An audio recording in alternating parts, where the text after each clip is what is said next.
The story of Abraham. This story explains the reason why Abraham is called the father of faith. Here I am presenting you the story of Abraham.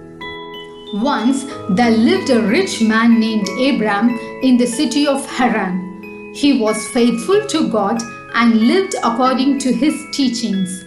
He and his wife Sarai were childless for several years. When Abram was 75 years old, God said to him, "Leave your native country, your relatives, and go to the land that I will show you. I will give you many descendants, and they will become a great nation. I will bless you and make you famous.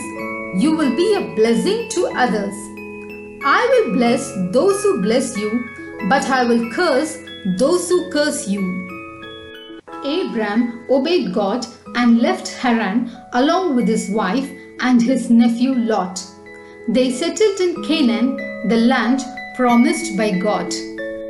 Since both Abram and Lot owned numerous cattle as well as enormous wealth, the pasture land there was not sufficient for all the animals. Due to this, frequent quarrel broke out between the servants of Abram and Lot. Hence, Abram and Lot decided to live in a separate place. Abram lived in the land of Canaan and Lot camped near Sodom. Then one day God appeared to Abram and said, "Look at the sky and count the stars. You will have as many descendants as that." Abram put his trust in God, and because of this, God was pleased with him. Again, when Abram was 99 years old, God appeared to him and said, "I am Almighty God. Obey me and always do what is right. Your name will no longer be Abram, but Abraham, because I am making you the ancestor of many nations. You will no longer call your wife Sarai. From now on, her name is Sarah. I will bless her with a son." On hearing this, Abraham bowed down to God and began to laugh because he thought, "Is it possible for a man to have a child when he is 100 years old?" Realizing his thoughts, God assured him that Sarah will bear a son and he has to be named as Isaac. Meanwhile, the people living in the city of Sodom and Gomorrah were very wicked. They terribly sinned against God. Hence, God decided to destroy the whole city. On the way to Sodom, God met Abraham and said, "9 months from now, I will come back and your wife Sarah will have a son." On hearing this, Sarah laughed to herself because she was long past the age of having children. God asked Abraham, "Why did Sarah laugh? Is anything too hard for the Lord?" Then God revealed his intention of destroying the city of Sodom to Abraham. Abraham was shocked to hear this because his nephew Lot was also living there. Abraham asked God, "Are you going to destroy the innocent with the guilty? Maybe if there are 50 innocent people in that city, will you destroy them?" God answered, "No. In that case, I will spare the whole city for their sake." Abraham went on asking God, "Maybe if there are 40 or 30 or even 20 innocent people?" God said, "No, I will not destroy." Finally, Abraham asked, "What if there are 10 innocent people in the city?" Again God said, "No, I will not destroy it." God sent 2 angels ahead of him to Sodom. Lot invited the angels to his house. The angels observed the terrible sins committed by the people living there. Since Lot was innocent, the angels advised him to leave Sodom along with his family as they were going to destroy it. They also warned them not to look back or else they would be killed. Suddenly, burning sulfur rained on the cities of Sodom and Gomorrah and destroyed the people who lived there. However, Lot escaped along with his family to a nearby town. Out of curiosity, Lot's wife looked back and was turned into a pillar of salt. Keeping Abraham in mind, God allowed Lot and his family to escape safely. Thus, the entire city of Sodom and Gomorrah were destroyed that day. As promised by God, Sarah bore a son when Abraham was 100 years old. They named him Isaac. After a few years, one day God wanted to test Abraham's faith. So he said to him, "Take your only son Isaac, the one whom you love the most, and offer him as a sacrifice to me." Abraham obeyed God, and the next day he took Isaac along with him. As they were walking, Isaac innocently asked Abraham, "Father, we have the coal and the wood, but where is the lamb for the sacrifice?" Abraham replied, "My son, God himself will provide the lamb."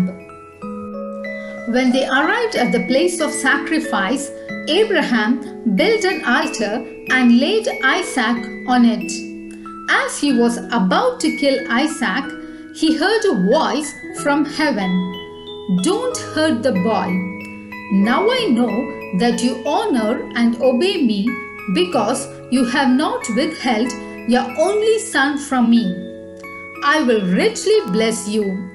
I will make your descendants as numerous as the stars of heaven and the grains of sand along the seashore, and your descendants will conquer their enemies. All the nations will ask me to bless them as I have blessed your descendants. These blessings that I shower upon you is only due to your obedience to my command." On hearing this, Abraham thanked God from the depth of his heart. Then he saw a ram caught in a nearby bush.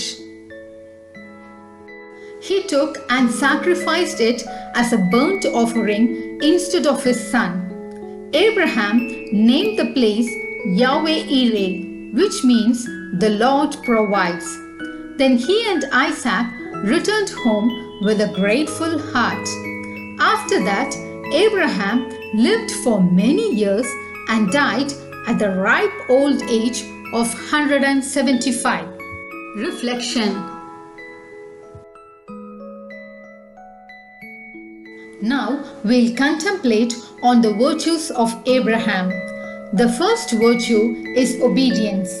When God instructed Abraham to migrate to an unknown land, Abraham did not question God.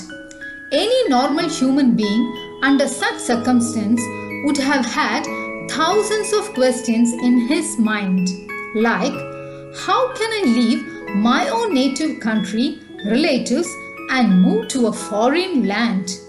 Will I get all necessary amenities there? Will I be able to survive and prosper in the new land? What if I'm attacked by the natives of that country? Will that land be a safe place for my wife? Instead of having such pessimistic thoughts, Abraham strongly believed that whatever God did was only for his betterment. Do we have the same belief that Abraham had on God when we go through the toughest phase of our life? Or do we grumble against God? The second virtue is persistence. When Abraham was 75 years old, God said that He will give him many descendants. After that, He confirmed the same in several occasions.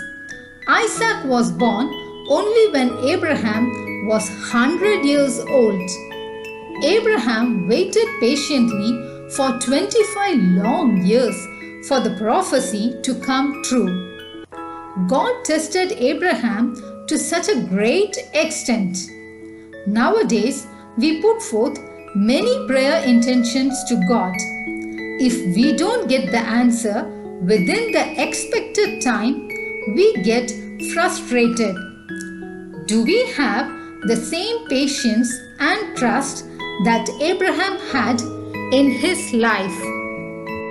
The third virtue is righteousness.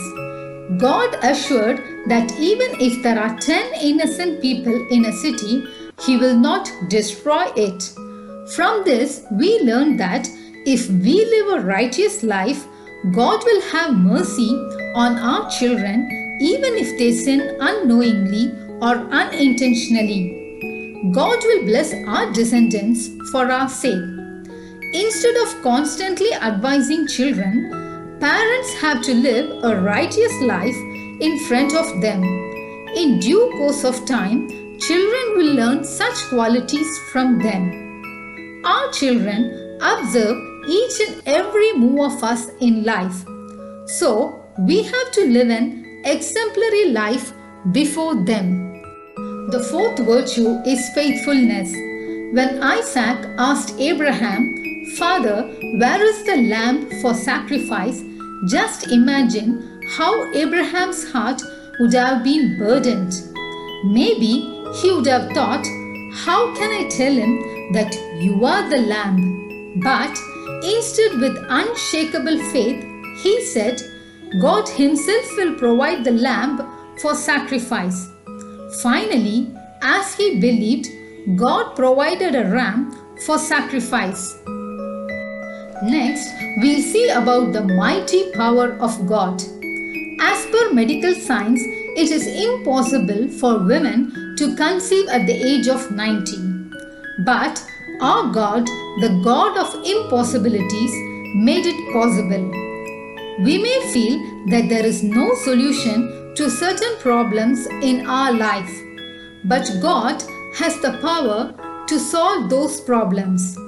Therefore, whenever we put forth our intentions to God, we should pray as, "O God, I strongly believe You who gave Abraham a child at the age of 100 has the power to grant my intentions." Next, when Abraham was about to sacrifice Isaac, God stopped him at the last moment.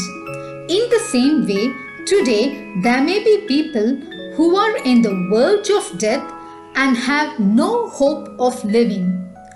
God has the miraculous power to save them even in the last moment. The only thing we have to do is to have persistent faith in God. Next, in this story, we also learn the consequence of disobedience. In spite of being warned by the angels, Lot's wife turned back to see what was happening to the city, and thereby she was turned into a pillar of salt. Hence, we understand that if we disobey God's command, we have to face dire consequence. Finally, from this story, we learn that God blessed Abraham abundantly due to his great virtues. Due to such reasons, Abraham is being celebrated as the father of faith even today by the Christian community. Therefore, to conclude, if we live a life faithful to God like Abraham, God will bless us abundantly.